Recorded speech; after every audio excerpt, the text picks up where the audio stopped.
बहुत पुरानी बात है। एक आदमी था जिसे एक बीमारी थी, बहुत ही ज्यादा बोलने की। वह 2 मिनट भी शांत नहीं रह सकता था। दवाई के रूप में उसे बोलना जरूरी था, अन्यथा उसके शरीर में हलचल होने लगती थी। उसे किसी भी विषय में हर 2 मिनट में बोलना ही होता था। वह आदमी भी इससे बहुत परेशान था और सोचता था कैसे इससे छुटकारा पाऊं। वह गुरु की तलाश में बाहर निकला। उसे एक पेड़ के नीचे एक गुरु साधना में लीन दिखाई दिए। उसने सोचा यही शायद मेरी मदद कर सकते हैं। वह साधना पूरी होने का इंतजार करने लगा। जैसे ही गुरुजी साधना से बाहर आए, वह आदमी उनके चरणों में गिर गया और बोला, गुरुजी, मैं आपका शिष्य बनना चाहता हूं। गुरुजी ने भी उसको अपना शिष्य बना लिया। बाद में गुरुजी को इस बात का पता चला कि उस आदमी को बहुत ही ज्यादा बोलने की आदत है। वो आदमी 2 मिनट भी चुप बैठ नहीं सकता। वो आदमी हर रोज गुरुजी से एक ही बात पूछता कि गुरुजी, इस दुनिया का सबसे बड़ा ज्ञान क्या है? और जब भी गुरुजी से यह सवाल पूछता तो गुरुजी चुप हो जाते, कुछ भी नहीं बोलता, क्योंकि गुरुजी को पता था कि शिष्य को ज्यादा बोलने की आदत है और अभी इसको सबसे बड़े ज्ञान के बारे में बताना व्यर्थ की बात है। इसीलिए वह चुप हो जाते थे, कुछ भी नहीं बोलते। वो शिष्य हर रोज एक पास वाले गांव में भिक्षा मांगने जाया करता। वहां से भिक्षा मांगता और वहां से जो कुछ भी मिलता आश्रम में लेकर आता। गुरुजी को इस बात का पता था कि शिष्य को कुछ ज्यादा बोलने की आदत है, इसलिए गुरुजी उस शिष्य का ख्याल रखते, ध्यान रखते कि कहीं मुसीबत में ना फंस जाए। एक दिन वह शिष्य एक गांव में भिक्षा मांगने जाता है और किसी घर में जाकर भिक्षा मांगता है। अब उसे ज्यादा बोलने की आदत थी।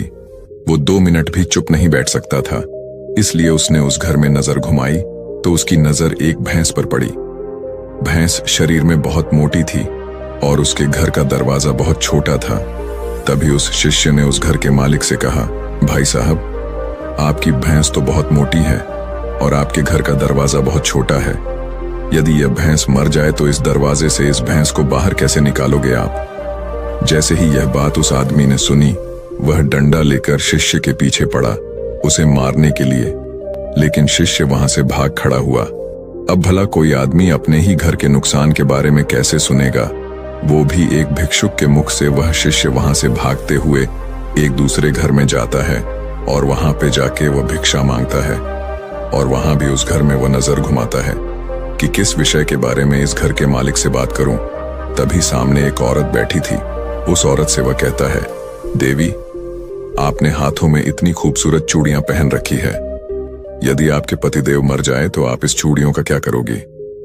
तभी वह औरत भी उस शिष्य पर बहुत गुस्सा हुई और डंडा लेकर उसके पीछे दौड़ पड़ी। उस औरत ने कहा, एक भिक्षुक अपने मुख से ऐसा बोलता है क्या? एक तो मैं आपको भिक्षा दे रही हूं, ऊपर से आप मेरे पति को ही मार रहे हो। ऐसा करके उस औरत ने शिष्य को अपने घर से निकाल दिया। अब शिष्य की वो आदत थी, वो कई बार मार खा चुका था, लेकिन उसकी आदत छूट नहीं रही थी। अब शिष्य को उस गांव में कोई भी भिक्षा नहीं मिली। इसी के चलते वो एक गांव से दूसरे गांव जा रहा था। जब जंगल में पहुंचा तो उसे एक मानव खोपड़ी दिखाई दी। उसने सोचा, भला यहां किसकी मानव खोपड़ी पड़ी है? वह उस मानव खोपड़ी के पास जाता है और जाकर देखता है कि खोपड़ी तो बोल रही है। उस खोपड़ी ने कहा कि भाई, तुम कौन हो?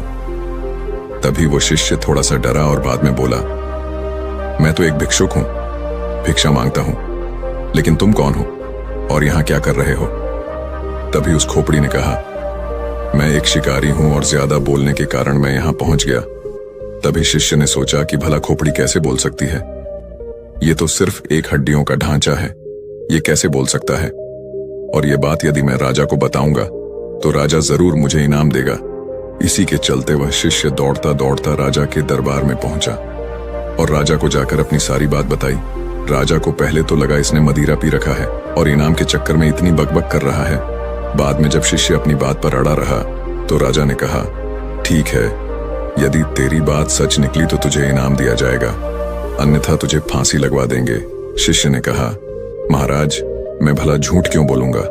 आप मेरे साथ चलकर जंगल में देख लीजिए, आपको खुद विश्वास हो जाएगा। इसके बाद राजा ने आदेश दिया कि 4 सैनिक इसके साथ जाओ और अगर इसकी बात सच निकलती है तो इसको अपने कंधे पर बिठाकर लाना और यदि बात झूठ निकलती है तो उसको घसीटते हुए राजमहल लेकर आना। अब जैसे ही चारों सैनिक वहां पर पहुंचे तो वहां पर खोपड़ी पड़ी थी और उस खोपड़ी से वह शिष्य ने पूछा कि तुम यहां कैसे पहुंचे, तो खोपड़ी कुछ नहीं बोली। बार बार शिष्य ने उस खोपड़ी से पूछा, लेकिन खोपड़ी कुछ नहीं बोल रही थी। बहुत देर होने के बाद सैनिकों ने उस शिष्य को पकड़ लिया और घसीटते हुए राजमहल में लेकर आए और राजा से आकर कहा कि महाराज जी, ये तो झूठ बोल रहा है, खोपड़ी तो वहां पड़ी है, लेकिन खोपड़ी भला कैसे बोल सकती है? ये तो मूर्ख आदमी है, इसको तो कुछ पता ही नहीं है। तभी राजा ने आदेश दिया कि इस आदमी को फांसी पर लटका दो। इतना सुनते ही वह आदमी थर थर कांपने लगा और अपने गुरु को याद किया, गुरुदेव, आज मुझे बचा लीजिए, नहीं तो आज मेरी मौत पक्की है। जैसे ही शिष्य अपने गुरु से अर्जी करता है, गुरु को आश्रम में बैठे बैठे आभास हो जाता है कि शिष्य मुसीबत में पड़ गया है और वह ज्यादा बोलने के चक्कर में ही मुसीबत में पड़ा है। गुरु भी जल्दी जल्दी अपने शिष्य के पास आता है और राजा को जैसे तैसे समझाकर उस शिष्य को वहां से छुड़ा देता है और शिष्य और गुरु दोनों ही आश्रम में वापस आ जाते हैं। तभी वो गुरु कहता है कि मैंने तुझे कितनी बार कहा है कि ज्यादा मत बोलो। ज्यादा बोलने के चक्कर में आदमी कभी कभी बुरा फंस जाता है। तभी वो शिष्य कहता है, गुरुजी, मेरी आदत पड़ गई है, अब मैं चाहकर भी इस आदत को छोड़ नहीं पा रहा हूं। मुझे पता है कि मुझे सिर्फ दुनिया का सबसे बड़ा ज्ञान मिल जाएगा तो मेरा मन अपने आप शांत हो जाएगा, मैं अपने आप चुप हो जाऊंगा। लेकिन आप हो कि मुझे सबसे बड़ा ज्ञान बता ही नहीं रहे हो। मैं आपको कितने दिनों से पूछ रहा हूं। जैसे ही उस शिष्य ने सवाल किया, गुरुजी फिर से चुप हो गए, कुछ भी नहीं बोले। अब वो शिष्य गुस्से में वहां से चला जाता है और कहता है, गुरुजी, मुझे बड़ा ज्ञान बताना ही नहीं चाहते। इसके बाद वो शिष्य एक तरफ जाकर बैठ गया। रात का अंधेरा पड़ गया था, शाम हो गई थी। प्रकृति में पाए जाने वाले हर चीज अपनी गहरी नींद में चले गए। शिष्य आकाश में देखता है, सारे तारे टिमटिमा रहे हैं और रात की एक शांत आवाज सुनाई दे रही है जो अंधेरी रात में हमेशा सुनाई देती है। तभी शिष्य को धीरे धीरे एक आभास होता है। उसको एक आवाज सुनाई देती है। वो आवाज थी मौन की। उसका मन एकदम खुश हो गया। वो कुछ भी बोल नहीं पा रहा था। उस दिन उसका मन एकदम शांत हो गया। उसको एक अलग सा आभास होने लगा। उसको एक अलग सी शांति प्रतीत हुई और उसको लगा कि शायद दुनिया का सबसे बड़ा ज्ञान यही है। और गुरुजी हमेशा मुझे बताते आ रहे थे, जब भी मैं उनसे पूछता तो वह शांत हो जाता, कुछ भी नहीं बोलते। और यही दुनिया का सबसे बड़ा ज्ञान है। ज्यादा बोलने के चक्कर में कई बार मुसीबत में फंसा तो गुरुजी ने ही मुझे बचाया। और गुरुजी मुझे हर बार ज्ञान दे रहे थे, लेकिन मैं ही इस ज्ञान को समझ नहीं पाया। तभी वो शिष्य बैठकर पूरी तरह मौन का आनंद लेता है, शांति का आनंद लेता है। उसके बाद वो शिष्य वहां से उठकर अपने गुरु के पास जाकर बैठ जाता है, चुपचाप, बिना कुछ बोले। तभी गुरु को पता चलता है कि शिष्य को मौन मिल गया है। तभी वो गुरुजी कहते हैं कि दुनिया का सबसे बड़ा ज्ञान मौन नहीं है, लेकिन मौन ही रास्ता है सबसे बड़े ज्ञान को पाने का। सबसे पहले हमें मौन होना पड़ेगा, तभी हम सबसे बड़े ज्ञान को पा सकते हैं। उसके बाद गुरुजी कहते हैं, इस दुनिया का कोई भी शब्द मौन से बड़ा नहीं हो सकता। मौन एक तपस्वी है, मौन एक साधना है। इस मौन को हर कोई धारण नहीं कर सकता, और जिसने भी धारण किया वो दुनिया का सबसे बड़े ज्ञान के चरम पर पहुंच जाएगा, सबसे बड़े सुख के चरम पर पहुंच जाएगा। उसके मन में किसी भी तरीके का सवाल नहीं रहेगा। सब सवाल खत्म हो जाएंगे, कुछ भी नहीं बचेगा, शून्य बचेगा, एक बिंदु बचेगा। बस उस बिंदु में ही जलता है असली बौद्ध का दिया। उसके बाद वह शिष्य कहता है, गुरुजी, आखिर मौन कैसे रहूं? मैं जब भी ध्यान करने बैठता हूं तो मेरा मन एक जगह लगता ही नहीं। मेरे मन में हजारों विचार आते हैं।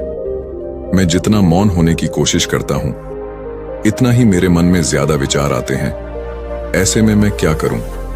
उसके बाद गुरुदेव ने कहा, मेरी बात को ध्यान से समझो। जब ध्यान करने बैठे हो तो मन को किसी तरह शांत करना है। इसे एक छोटी सी कहानी के माध्यम से समझो। एक किसान था और वो गुरु के पास जाता है। कहता है कि गुरुजी, मेरे जीवन में बहुत काम है, मैं काम करके थक जाता हूं, मुझे कुछ समाधान दीजिए।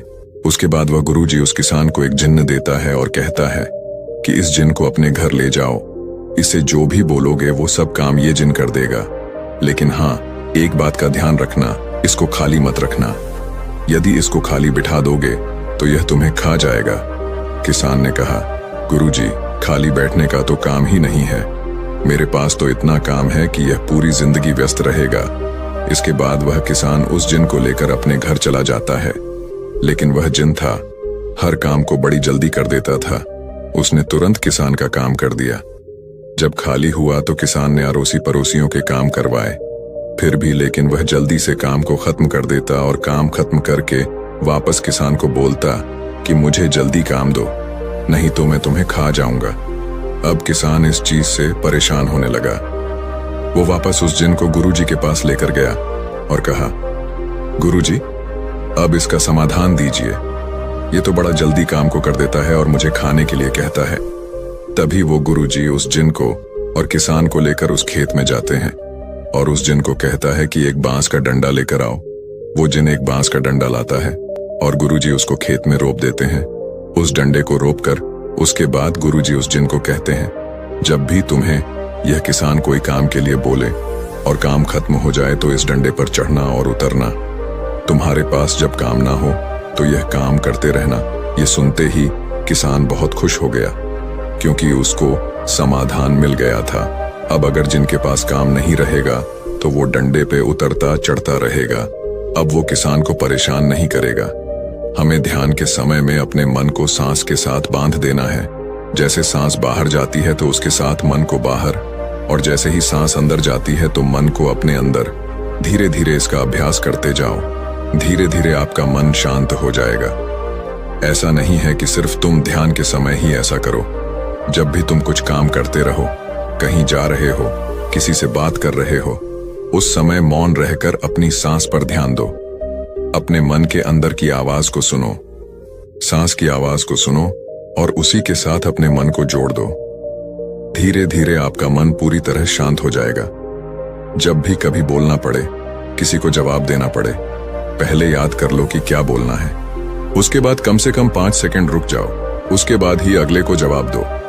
इससे तुम्हारा ज्यादा बोलने की आदत भी कम हो जाएगी।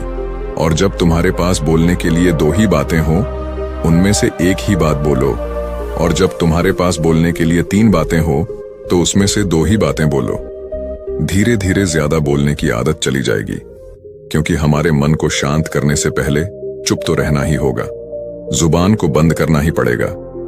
शांति को मुंह से बोलकर या लिखकर नहीं बताया जाता, उसे सिर्फ अनुभव किया जा सकता है।